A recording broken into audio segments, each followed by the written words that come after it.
Hey, what's up? Is your ferro rod full of bumpy grooves? That's unfortunate, but today I'm going to show you how to fix it using sandpaper. Sandpaper on a surface like this and just go for it. You're going to notice it sparking up, but that's okay. Some pieces of the rod might collect on here too, but that's also fine.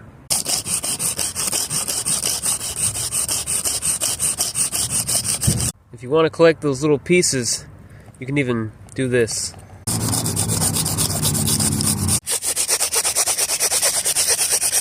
You'll start to see the grooves going away, and now switch to a finer sandpaper.